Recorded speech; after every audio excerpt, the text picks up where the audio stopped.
I am beating every N64 game, and I mean all of them. The twist is, the next game I play is randomly selected, so I have no clue what's coming next. This is the journey to beating every N64 game. Game number 79, PD Ultraman Battle Collection 64. Released exclusively in Japan in 1999, this game was both developed and published by Bandai. This one's pretty interesting. I'm not sure about Western culture, but over in Japan, Ultraman is extremely popular. Anime, manga, action figures, and of course, video games. So it's not surprising at all that Bandai wanted to cash in on the popularity with an N64 title. Bandai isn't exactly a small company, so they've got the resources to make an amazing game. Let's find out how they did. The game has a single player story mode, so that's what we'll be doing to beat this game. It opens with us talking to a computer thanking us for participating in some sort of cup. There were no English characters, so I chose the one with the kana that looks like a smiley face. Then it informs us we will obtain a gacha to get started. A ball comes out revealing our very own Ultraman. We are playing as like a trainer of sorts. Like in Pokemon, you catch the Pokemon and use them. This Ultraman is our gachapon. So the story goes something like this. We are in a galaxy far, far away, and the Ultra Council are discussing issues. The kaiju have become more active, which I guess is a problem. They want us to bring peace to the universe and figure out what is causing this. There's going to be an Ultra tournament held to see who can save everyone. Then it shows some evil guy who says their plan is coming together perfectly. They just need to stop this from happening, or something like that. Then it goes to gameplay. So there's an overworld type thing you move around in. The menu options on the left choose where to go. From top to bottom they are the Gachapon Tower, the clinic, the museum, the stadium, the coliseum, and then the others vary depending on certain events. Some are landmarks on the map, while others are certain places that only appear at certain times. I decided to go to the Gachapon Tower as, well, I guess it's the first choice. This place actually isn't that useful for beating the game. The only thing it's useful for really is saving. There's a pretty cool thing you can do here. I didn't take part in it, but essentially it involves the Game Boy Transfer Pack, commonly used for playing Pokemon Stadium. You can purchase new Ultramans to use in battle and edit your stats somehow, but the cool part is if you insert basically any licensed Game Boy game into the Transfer Pack, it will generate an Ultraman based off of that game. I could see this being very exciting if you were a kid and really into this universe. Like, imagine custom Pokemon being generated for you essentially. So I left the tower and it beamed me back to the overworld. I expected to be able to go somewhere else, but nah, that's not how this game works. You have to sit there doing nothing until the day is over. Essentially, you get one action per day. I timed it and I literally sat there for 30 real-life seconds for the day to end. You may think, oh, you do this because things happen while you're waiting, right? Nope. There's never anything that occurs during this. It's just waiting for literally no reason. At the next day, I was able to go somewhere else, so I decided to go to the gym. Or at least that's what I thought I was choosing. There is no quick travel between locations or anything like that, and well, Ultraman is pretty slow. With the amount of waiting for the next day and the waiting for Ultraman to casually stroll to the next area, you're just so much time spent doing nothing. But wait, there's more. While I was walking, I ran into a random encounter. This was my first experience with battling in this game.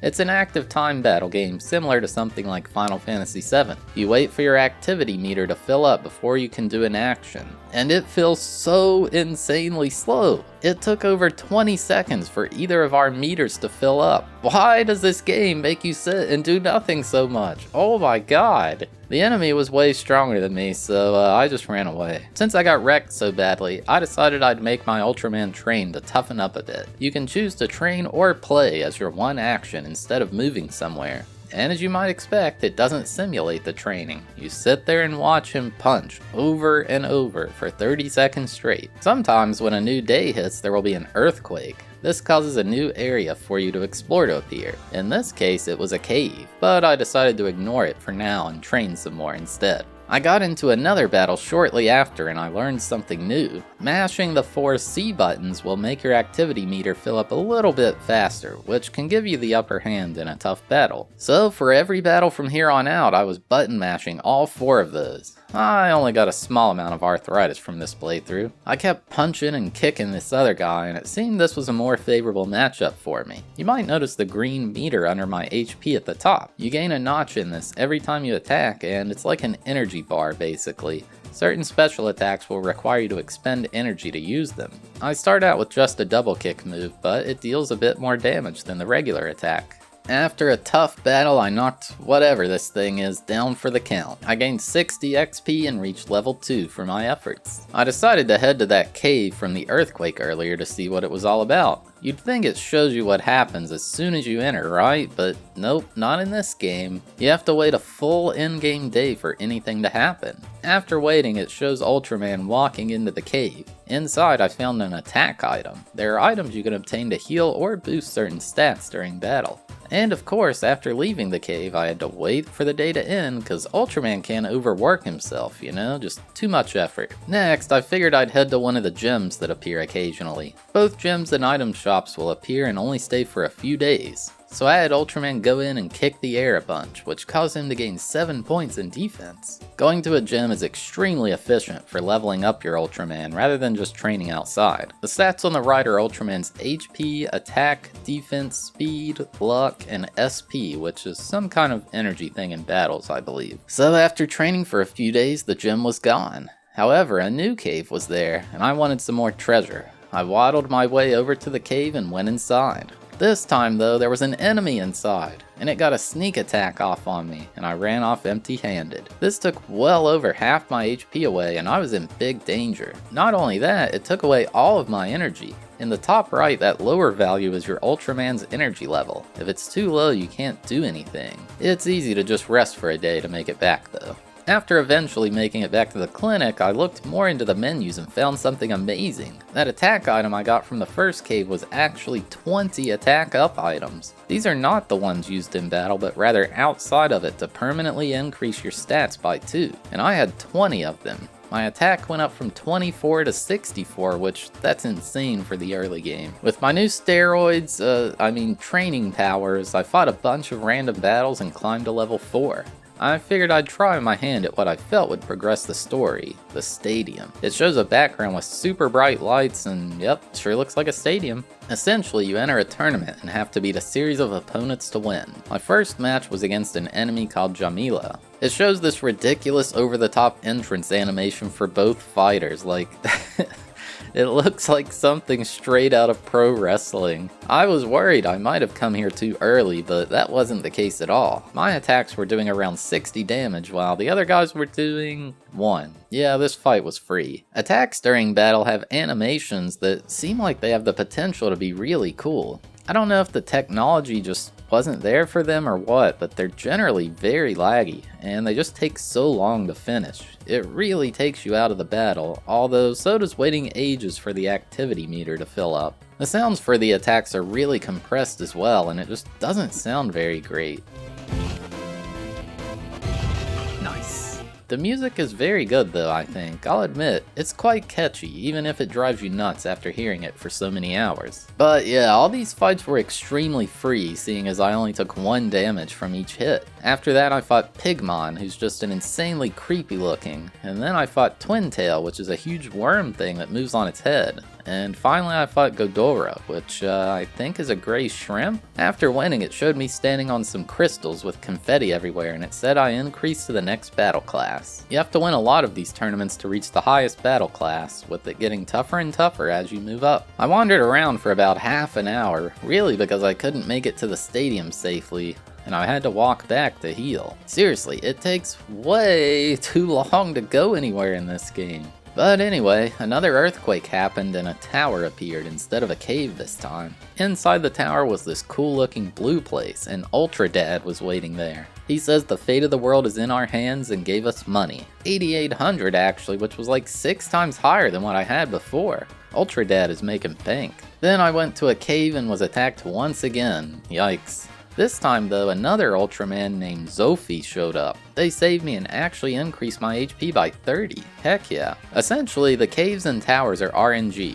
You'll either have something good or something bad happen. I think it's always worth it to go for them because the bad things are never permanent, but the good things are. So I thought the stadium was how you advance the story, but it's actually the Coliseum. When you go there, it shows a dialogue from the current villain. And right now it's that creepy Gene Simmons looking guy from the very beginning of the game. Apparently his name is Dada, and he is ready to fight. The music during the Coliseum fights is really intense. I think it's the main boss theme of the game. The boss battles are the same as all the other battles. I was still quite overleveled for this point in the game, seeing as his attacks only dealt 1 damage to me. I kicked Gene Simmons' butt easy, then it shows that ominous guy from the start of the game again. He's angry we beat Dada and says he has even stronger people to send at us. Now he's sending Ella King to kill us and destroy the world. You can't go back to the Coliseum immediately to do the next story fight. You gotta wait a bit in-game until they arrive. To my surprise though, Ella King didn't even go to the Coliseum. Instead, he flew in on a spaceship. So time to head there and teach him a lesson. Once I reached his ship, it was time to fight. And yeah, it was still very overleveled. I blocked most of his attacks, which is based on your luck stat. When they did get through, they only did 1 damage anyway. Ella King was defeated and he was all dizzy or something. The evil guy comes back and sends another one of his minions at us, and this time it's Beamster. Are you seeing a pattern here? Luckily, a gem showed up right after this, so I was able to hit it up and get the max amount of training out of it. Gems are insane for increasing your stats. After an hour or so of training, by that I mean mostly waiting and walking, I went back to the Coliseum to take on Beamster. He gives the whole spiel about how he's going to beat us or whatever, and then it's go time. I was a bit concerned, seeing as how he had well over 500 HP, but yeah, he still only did 1 damage against me. My attacks were only doing 30 to 40 damage though, instead of the usual 60 to 70. I could tell things were going to ramp up soon. So I beat Beamster and he falls over. Then that evil guy's complaining that all his minions are letting him down. Some new guy that has an elephant rhino hybrid head thing? I guess a mace is a hand? What the heck is this guy? I got another good RNG event and Zophie was in the cave and gave me 20 defense up items. I mean, everything was already only dealing 1 damage to me, so may as well boost my defense another 60 points, right? After more training and going back to the stadium to raise my battle class once again, the elephant dude was there. He was all amped up thinking he could beat us, but we just doubled our defense. Come on, dude. I don't know what kind of attack this guy was sending at me, but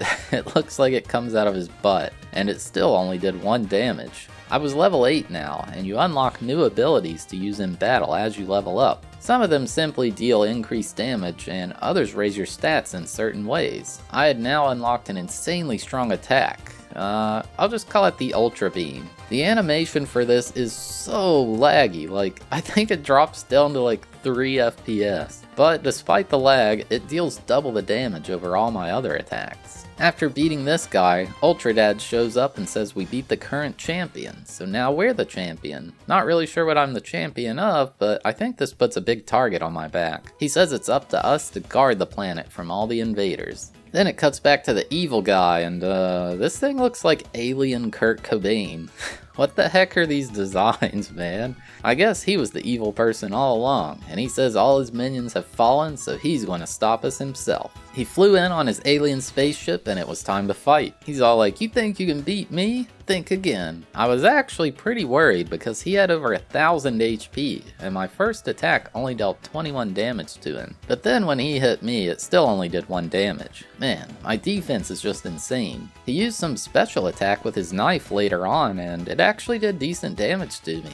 It seemed we weren't quite as overleveled by this point. The fight lasted over 10 minutes, but eventually I knocked him out of commission. He's all like, "What the heck? I thought I was the best in the universe." Then Ultra Dad and some green dude named Ardent showed up and say the battle is not yet over. Ardent says he too wants peace in the universe, but things aren't over. Kinda ominous, don't you think?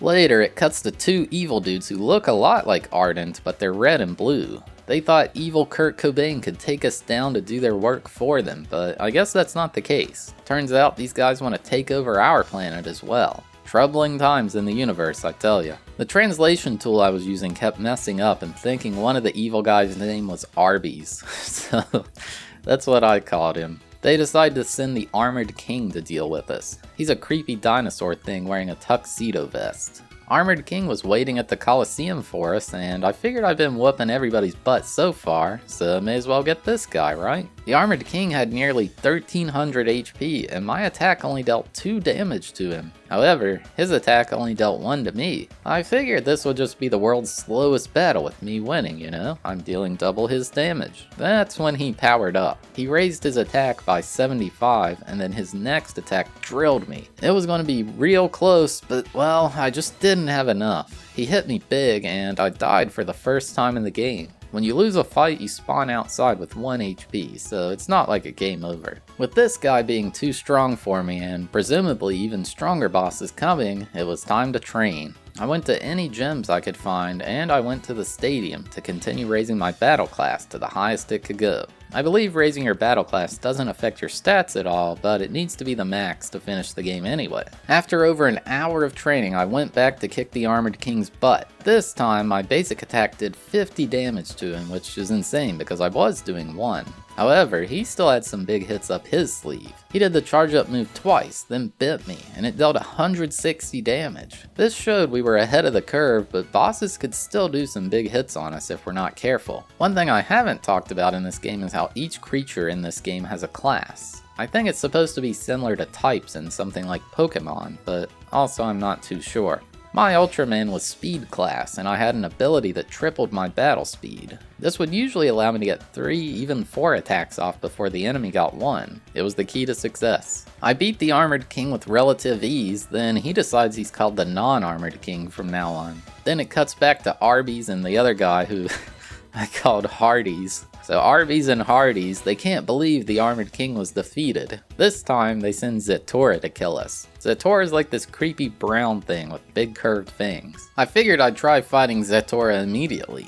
He says his energy isn't fully charged up, but it doesn't matter because it's more than enough to beat us. My basic attack only dealt 1 damage, and his dealt 1 damage as well. So I figured I was kind of wasting my time here and just ran away. You get the idea now, right? New boss guy shows up, I grind to get strong enough to beat them, then we get another new boss. The grinding in this game is so tedious. You get such low experience from random battles, and oh my god, all the slow walking and waiting for the day to end. It just adds so much unnecessary time. Gems only show up randomly, and it's so rare to get a good reward from a cave or a tower. I'm sure there's some kind of strategy I'm missing or something like that, but it's hard to tell when the game has no info online and it's all in a language I can't read. After leveling up past 8, I learned a new ability, and I learned you can only have a max of 8 abilities at a time. So if you learn a new one while you already have 8, you have to delete an old one. It was stressful because I didn't know what most of them were, but I did know which of the current ones I wasn't really using, so it was easy to know what to delete. There was one thing I hadn't been utilizing, and that was items in battle. See, the gems show up randomly, but there's also item shops that show up randomly. You can buy temporary buffs and heals from them. These can allow you to beat something way stronger than you currently are.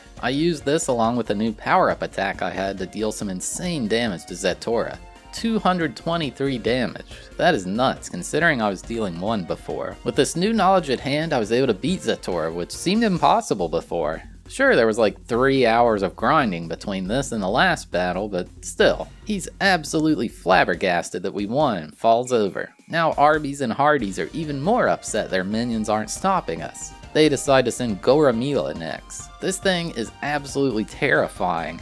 If I was a kid, this would have freaked me out, man. I went to fight him right away, cause may as well see how I fare, right? It wasn't going too well at first, but I had to use my items to set up and get things cooking. He did the laggiest attack yet with this big fire breath thing, and it did 168 damage to me, the most I'd taken all game. It was not looking so hot, but I had a new trick as well. I had an even better Ultra Beam that was even laggier than his attack. I couldn't believe it when it did 548 damage. My gosh, that is so much. Goramila never had a chance. Now Arby's and Hardee's are livid. They say playtime is over and they're sending in Zabek, who I guess is one of their special warriors. He can take away all the water from the whole planet, or something like that. He's like this weird black thing with yellow dots. I don't know if those are his eyes or what. I used a few of those power-up items and hit him with the old chop chop kick, and after a bunch of those and some ultra beams, Zabek was dead. He's whining, complaining about losing or something like that. Then Arby's himself says he needs to take us on. Not sure why villains always send underlings to solve their problems. Like, if they're the most powerful, shouldn't they just take care of it?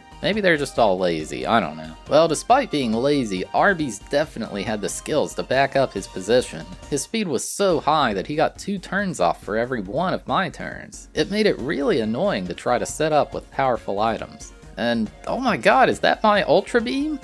Yeah, it did 336 damage and I had no chance. Absolutely not ready for this fight yet. So I went and trained forever again and I bought some more items. This time I bought speed and defense upgrades along with the power upgrades I was already using. This made even Arby's most powerful attacks unable to hurt me. He had no chance this time and I beat him with relative ease. Arby's is confused that someone using light could beat him. Maybe light is better than darkness after all. But his friend Hardee's isn't having any of that. He karate chops Arby's, slicing up all his roast beef. This was it. The final battle was against Arby's friend Hardee's. Still don't really know what his name actually is. For the final battle, it actually plays a unique song, which is really cool.